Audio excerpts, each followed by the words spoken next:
माही आणि रुही दोघं पण रेडी आहेत इथे। रुहीला छान छान हे सँडल घालवले तिच्या दीदीने, माही दीदीने। रुही इकडे बघ, काय वाजतंय, काय वाजतंय?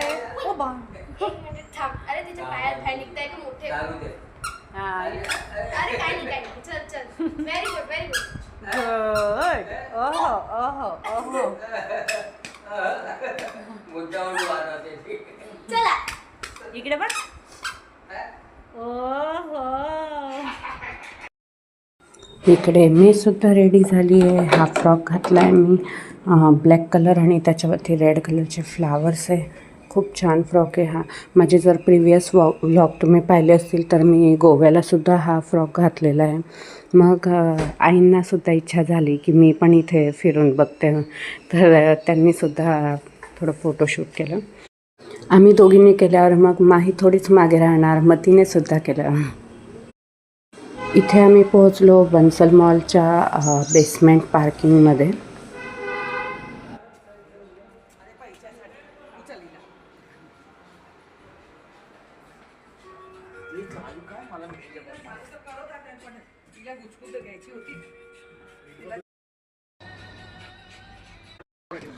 इकडे आम्हाला लागल्या 2 ट्रॉलीज, एकामध्ये बसवलं आहे रुहीला आणि मग दुसरी सामान ठेवायला।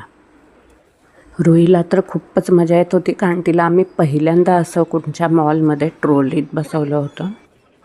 आम्हाला जे काय घ्यायचं होतं मॉलमधून, तर त्याची लिस्ट पहिलेच रेडी केली होती। पण झालं असं की लिस्ट सोडून बाकीचेच आयटम्स पहिले घेतले गेले, जे लिस्टमध्ये नव्हतेच। मला एका गोष्टीचा डाऊट होता की रुही काहीतरी तर मागेल इथे जिद करून, आणि तसं झालंसुद्धा। रुहीला ना एक पिंक कलरचा बॉल खूपच आवडला आणि ती सोडतच नव्हती, म्हणजे तो आम्हाला विकतच घ्यायला लागला। मग इथे जोवर सगळ्या वस्तूंचे बिलिंग होत आहे तोवर रुही आणि माही दोघी पण असे बॉल खेळत होते।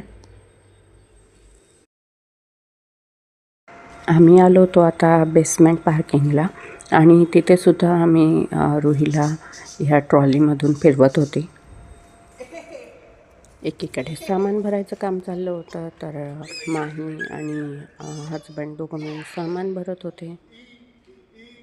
तर हा व्लॉग अजून संपला नाही आहे, याचा नेक्स्ट पार्ट मी अपलोड करेलच। पण हा व्लॉग तुम्हाला कसा वाटला नक्की सांगा, आणि सबस्क्राईब केलं नसेल तर सबस्क्राईब नक्की करा।